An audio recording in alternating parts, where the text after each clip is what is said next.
안녕하세요. 리얼 프렌즈 TV입니다. 2023년 토끼에 잘 시작하고 계신지요? 아쉽게도 부동산 시장은 역대급 침체라는 한파를 맞고 있는데요.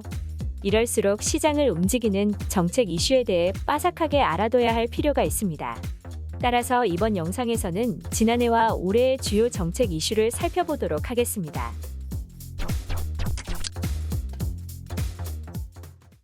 2022년 부동산 시장은 코로나와 금리 인상, 이 두 가지 키워드로 요약됩니다. 코로나 팬데믹 약화로 사회적 거리두기가 해제되면서 견본주택 개관이 다시 뉴스로 등장하기도 했지만 하반기 들어 본격화된 금리 인상으로 시장 분위기는 밝아지지 못했죠.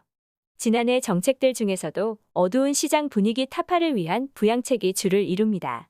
정부는 6월부터 11월까지 규제지역 해제에 집중했습니다. 우선 대구, 대전, 창원 등 지방에서 규제지역 해제를 시작한 데 이어 11월에는 서울과 과천, 성남, 하남, 광명을 제외한 전 지역을 규제에서 풀었고 새해 들어서는 강남 3구와 용산구를 뺀 서울 21개 구에 대해서도 규제를 풀었습니다. 대출 규제 역시 지난해부터 어느 정도 완화했죠. 투기과열지구는 40%에서 50%로 LTV가 올랐고 15억 원 초과 아파트에 대해서도 주택담보대출이 허용됐습니다. 서민 실수요자에게는 LTV를 최대 70%까지 풀었고 생애 최초 주택 구입자는 집값이 80%까지 대출이 가능해졌습니다.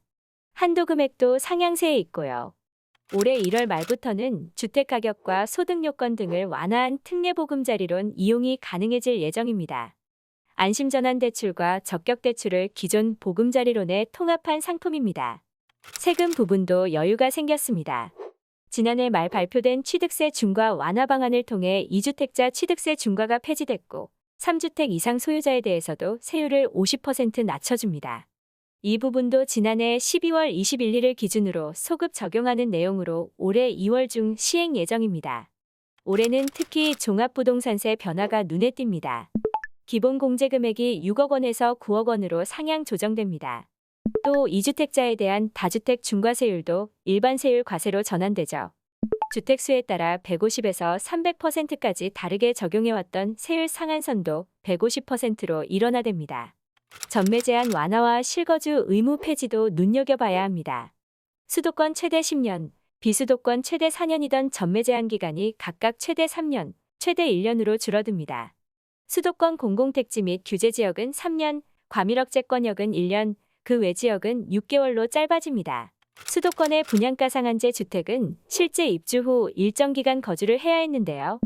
수도권 내 공공택지 주택은 최대 5년, 민간택지 주택은 최대 3년간 거주해야 했지만 이제는 실거주하지 않아도 됩니다. 이와 같이 지난해와 올해의 주요 정책 이슈에 대해 살펴봤습니다.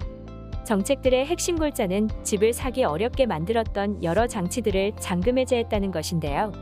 DSR 규제라는 최대 빗장이 남아있고 금리가 최대 3.75%까지 오를 것이라는 전망이 힘을 얻고 있어 어느 시점에서 실효를 거둘지에 대해서는 지켜볼 필요가 있습니다. 우리 구독자 여러분들도 섣불리 판단하시는 것보다 시장 추이를 지켜보며 신중하게 움직이시는 게 좋을 것 같네요. 영상이 마음에 드셨다면 좋아요, 구독 부탁드립니다.